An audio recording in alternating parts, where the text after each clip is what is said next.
Assalamualaikum warahmatullahi wabarakatuh. Perkenalkan, nama saya Ranfia Cianjunita, NPM 224111040 dari kelas manajemen Grup C. Di sini saya akan mempresentasikan materi MSDM tentang memahami konsep penilaian kerja. Baik, apa sih itu penilaian kerja? Penilaian kerja adalah proses evaluasi yang dilakukan untuk mengukur kinerja seorang dalam melaksanakan tugas dan tanggung jawab di lingkungan kerja. Di sini saya akan membahas pengertian, tujuan, metode, tantangan, kegunaan, dampak, serta kesimpulan dan saran terkait penilaian kerja kinerja. Baik, pengertian yang tadi sudah saya jelaskan. Lanjut ke tujuan penilaian kinerja.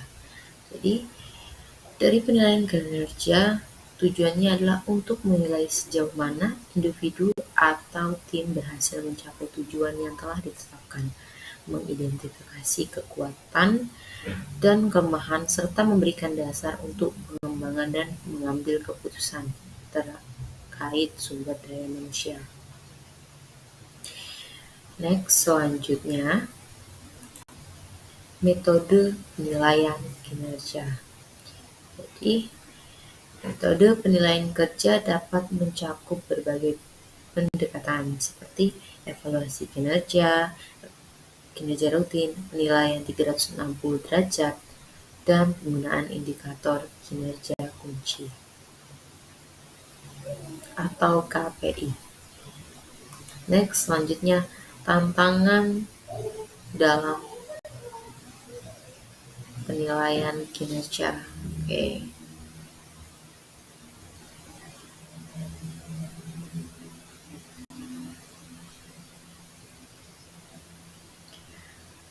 Jadi ada beberapa tantangan ya dalam penilaian kinerja ini. Yang pertama yaitu subjektivitas.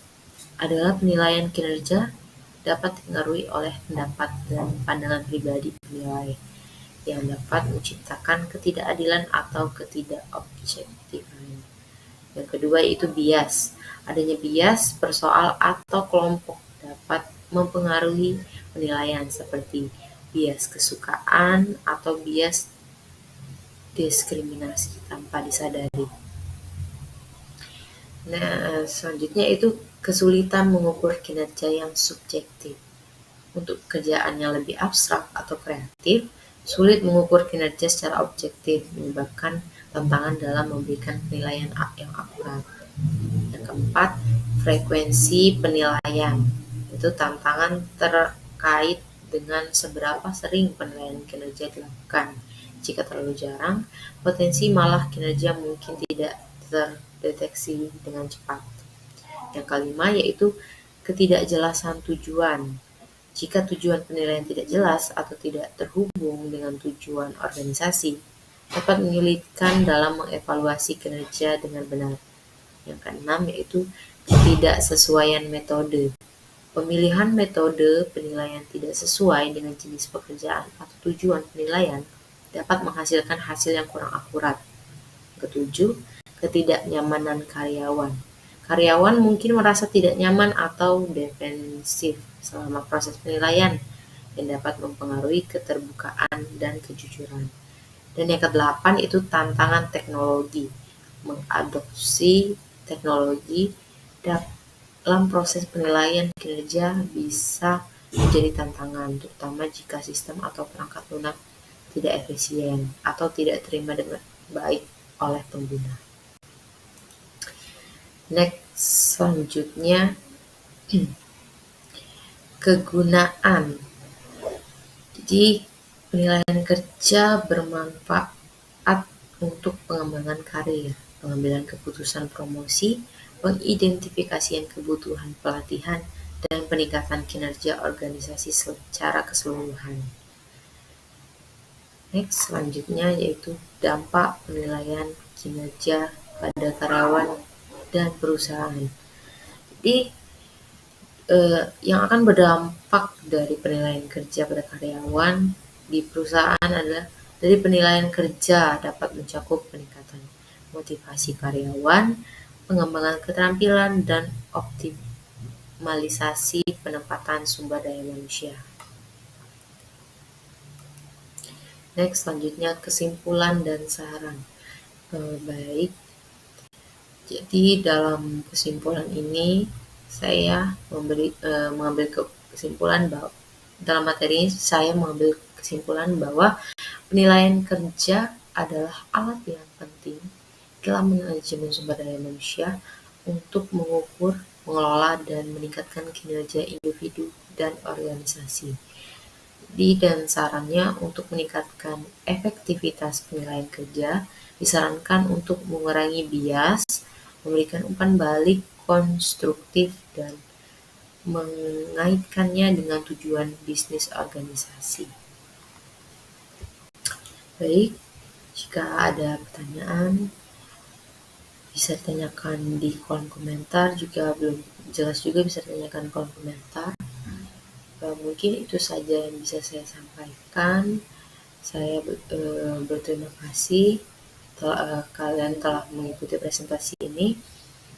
Mungkin itu saja yang bisa saya ucapkan. Wassalamualaikum warahmatullahi wabarakatuh.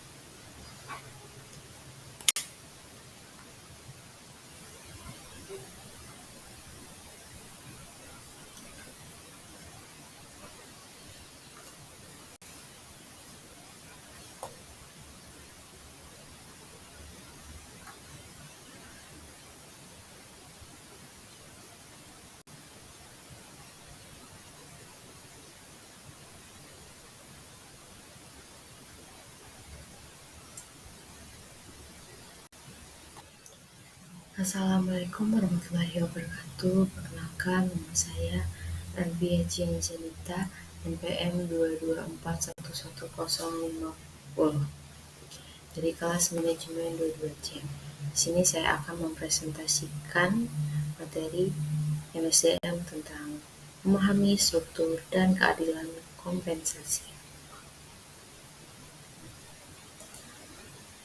Pertama yaitu struktur kompensasi yang umum.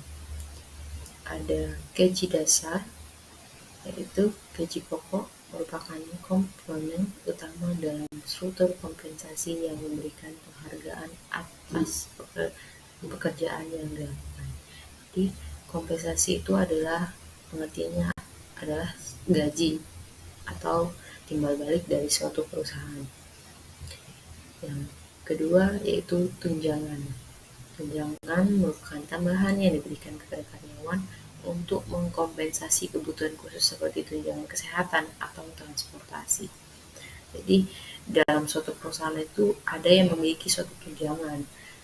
Contohnya kita sudah diberi gaji.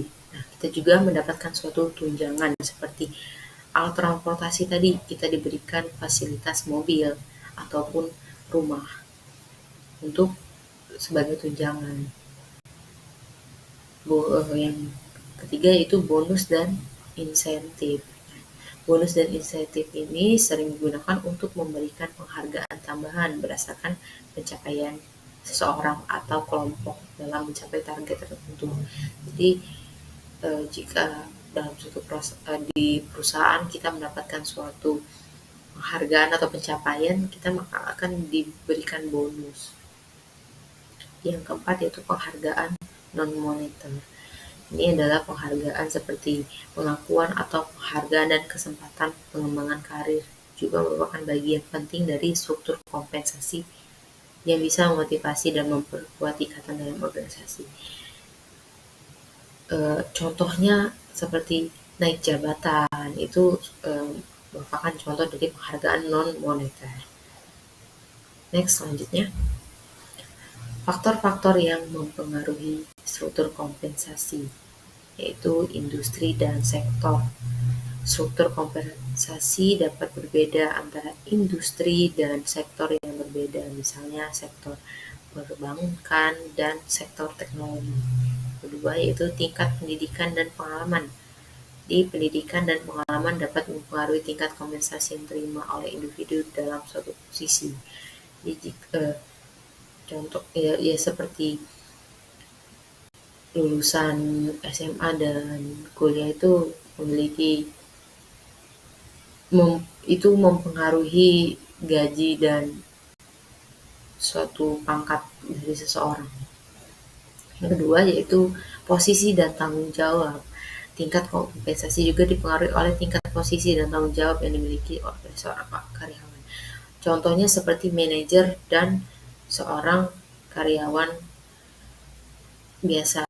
Jadi manajer memiliki gaji yang lebih tinggi daripada karyawan biasa. Yang terakhir yaitu ketersediaan anggaran perusahaan. Kompleksitas struktur kompensasi seringkali merupakan hasil dari ketersediaan anggaran yang dimiliki perusahaan. Ketika suatu perusahaan memiliki rasio keuangan yang turun, maka gaji dari seseorang itu juga akan ikut menurun. Kadang juga ada yang tidak mendapatkan gaji karena perusahaan sedang diambang kebangkrutan. Next, selanjutnya keadilan kompensasi. Yang pertama, definisi keadilan kompensasi adalah keadilan dalam distribusi kompensasi yang sesuai dengan kontribusi tanggung jawab dan kinerja karyawan. Yang kedua yaitu jenis-jenis keadilan kompensasi. Dapat dibagi menjadi dua, yaitu keadilan internal dan eksternal yang mengacu pada perbandingan internal dan eksternal karyawan terhadap kompensasi yang mereka terima. Yang ketiga, implikasi dari kurangnya keadilan kompensasi. Jika kompensasi tidak dirasakan adil, ini dapat mengakibatkan keengganan untuk berkontribusi, kurang motivasi, dan mengurangi kepuasan serta retensi karyawan.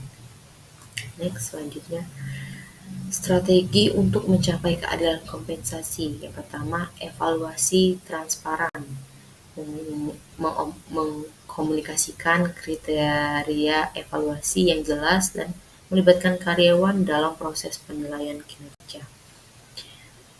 Yang kedua yaitu komitmen pada kebijakan yang adil, menerapkan kebijakan kompensasi yang adil dan konsisten untuk semua karyawan. Dan yang ketiga, keberlanjutan, menghapus secara rutin struktur dan keadilan kompensasi untuk memastikan tetap relevan dan mendukung tujuan organisasi. Baik, next selanjutnya kesimpulan materi. Dari materi ini mungkin kalian dapat memahami struktur dan keadilan kompensasi adalah kunci untuk menciptakan lingkungan kerja yang saling menguntungkan dan memotivasi karyawan untuk bekerja yang lebih baik. Baik, jika ada pertanyaan atau kurang jelas bisa ditanyakan di kolom komentar. Sebelum saya tutup presentasi ini, saya ingin berterima kasih karena telah mengikuti presentasi saya. Semoga presentasi ini memberikan kalian wawasan yang lebih baik tentang pentingnya memahami dan menerapkan struktur dan keadilan berkompensasi dalam organisasi. Terima kasih atas perhatiannya. Mungkin itu saja yang bisa saya sampaikan. Saya tutup presentasi ini. Wassalamualaikum warahmatullahi wabarakatuh.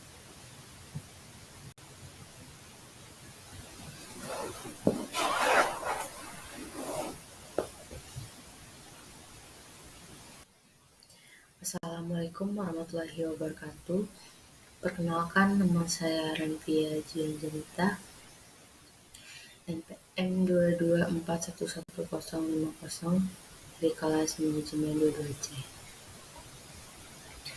Di sini saya akan mempresentasikan materi MSDM tentang memahami pemberian insentif dan kompensasi perlengkapan. Pemberian insentif dan kompensasi perlengkapan adalah aspek penting dalam organisasi. Dalam presentasi ini, saya akan menjelaskan tentang pengertian, tujuan, jenis-jenis dan implementasi serta manajemennya.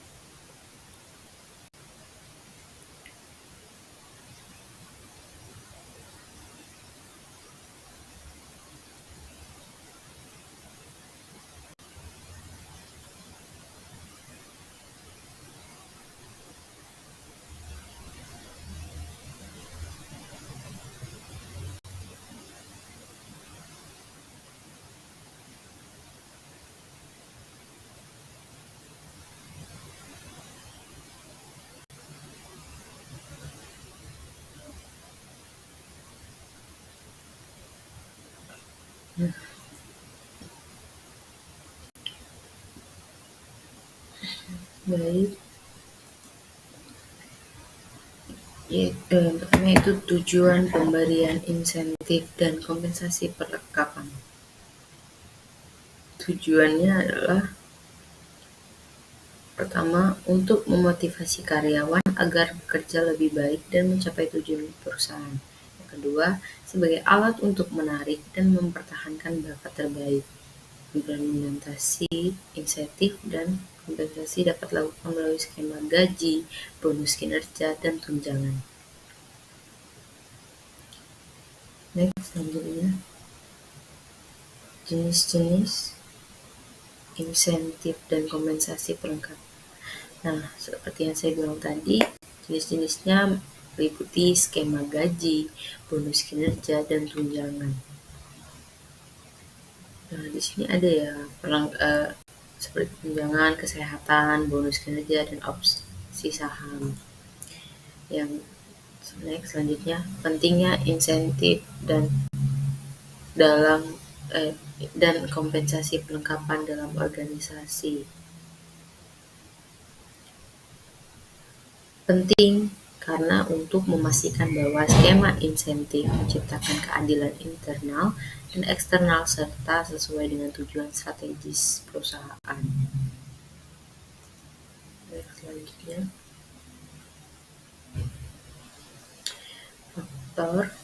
faktor-faktor yang mempengaruhi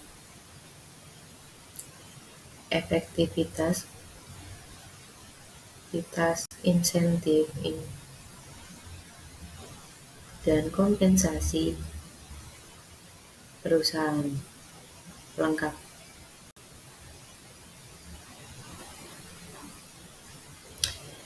Adapun faktor-faktor yang melibatkan aspek-aspek tersebut, yaitu 1.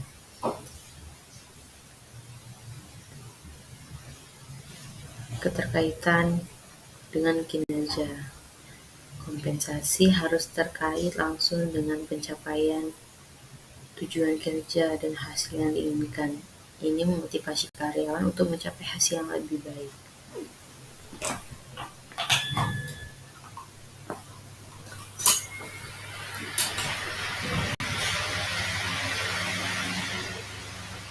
Selanjutnya, yaitu keadilan internal dan eksternal. Pemberian insentif harus dianggap adil oleh karyawan internal, memastikan bahwa perbedaan dalam kompensasi tercermin dan perbedaan dalam kontribusi dan kinerja. Yang ketiga, keterbukaan dan komunikasi. Karyawan harus memahami bagaimana kebijakan diterapkan dan bagaimana mereka dapat mencapai tingkat kompensasi yang lebih tinggi. Selanjutnya, fleksibilitas untuk mengakomodasi perubahan dalam kebijakan perusahaan atau perubahan kondisi ekonomi. Yang kelima, yaitu kepemimpinan dan budaya organisasi. Budaya yang mendukung prestasi dan pengakuan akan meningkatkan efektivitas insentif. Yang keenam, analisis pasar dan industri. Perusahaan perlu memantau tren kompensasi di pasar dan industri mereka untuk memastikan bahwa tingkat kompensasi mereka tetap kompetitif. 7. evaluasi kinerja yang jelas. Harus jelas karena dapat mengarahkan usaha mereka untuk mencapai tujuan perusahaan. Yang ke-8, keseimbangan antara kompensasi finansial dan non-finansial. Selain insentif finansial, perusahaan juga perlu mempertimbangkan aspek non-finansial seperti pengembangan karir, pengakuan, dan kepuasan pekerjaan. Yang ke-9 yaitu ketidakpastian ekonomi. Faktor eksternalnya seperti ketidakpastian ekonomi dapat mengaruhi keefektifan insentif dan kompensasi sistem. Ini perlu dapat disesuaikan diri dengan perubahan kondisi ekonomi. Dan yang ke-10 yaitu partisipasi karyawan. Next, selanjutnya implementasi dan manajemen insentif dan kompensasi pelengkap. Mengungkapkan strategis dan praktis terbaik dalam menerapkan dan mengelola insentif dan kompensasi pelengkap. Next, selanjutnya tips untuk memahami dan mengelola pemberian insentif dan kompensasi pelengkap. Memberikan tips klasik untuk memahami, merancang, dan mengelola program insentif dan kompensasi pelengkap yang efektif. Tips baik.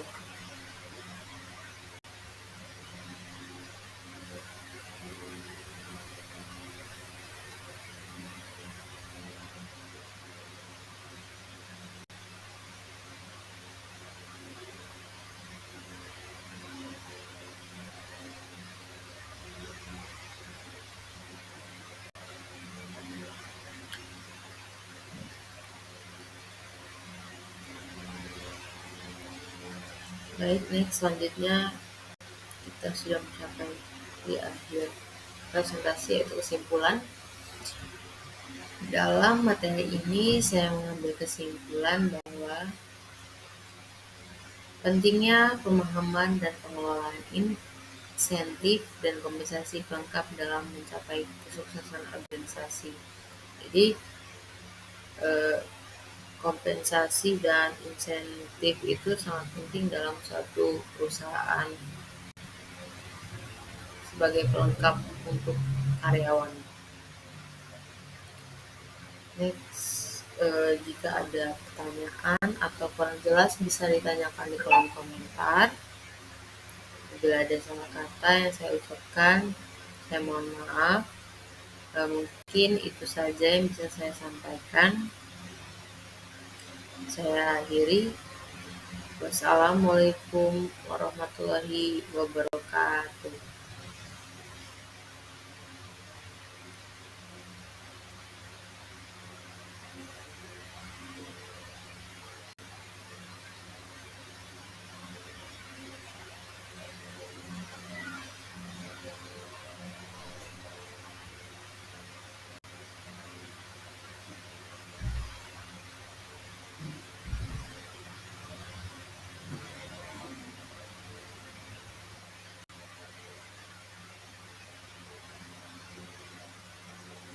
Assalamualaikum warahmatullahi wabarakatuh.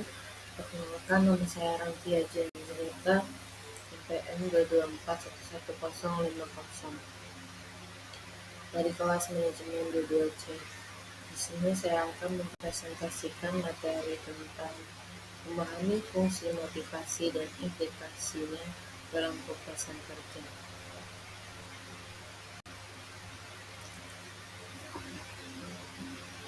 Motivasi adalah dorongan internal yang mendorong kita untuk bertindak dan mencapai tujuan dalam konteks kepuasan kerja. Motivasi sangat penting karena dapat meningkatkan kinerja dan produktivitas. Definisi motivasi. Motivasi adalah kekuatan internal yang mengarahkan perilaku. Hal ini melibatkan dorongan, kebutuhan, dan keinginan yang mempengaruhi tingkat keterlibatan dan performa seseorang dalam pekerjaan. Selanjutnya, teori-teori motivasi. Teori hierarchy of needs adalah teori berdasarkan pemenuhan urutan kebutuhan dasar manusia seperti fisik, keamanan, sosial, penghargaan, dan aktualisasi diri. Kedua itu teori X dan Y, teori yang menggambarkan dua pendekatan terhadap manajemen dan motivasi karyawan. X yang berfokus pada kontrol eksternal dan Y yang berfokus pada otonomi dan tanggung jawab individu. Teori two factor, teori yang membedakan antara faktor-faktor yang mempengaruhi kepuasan intrinsik dan kepuasan ekstrinsik dalam pekerjaan. Selanjutnya, fungsi motivasi dalam kepuasan kerja. Fungsi motivasi itu implikasi dalam kepuasan, meningkatkan rasa tanggung jawab dan kemandirian, mengarahkan fokus dan tujuan yang jelas, mendorong timbal balik dan pengakuan. Sedangkan implikasi dan kepuasan kerja adalah karyawan merasa memiliki kontrol dan mereka dihargai dalam pekerjaan mereka. Meningkatkan kepuasan kerja, karyawan memiliki pemahaman yang jelas tentang apa yang harus mereka capai, menghasilkan kepuasan dalam mencapai tujuan tersebut. Dan terakhir, penghargaan dan pengakuan atas prestasi merangsang kepuasan kerja dan motivasi lebih lanjut. Selanjutnya, implikasi motivasi terhadap kepuasan kerja. Pertama, peningkatan kualitas kerja dan kinerja. Kedua, meningkatnya kepuasan dan motivasi karyawan. Tiga, reduksi stres dan tingkat absensi. 4. Peningkatan retensi dan loyalitas karyawan.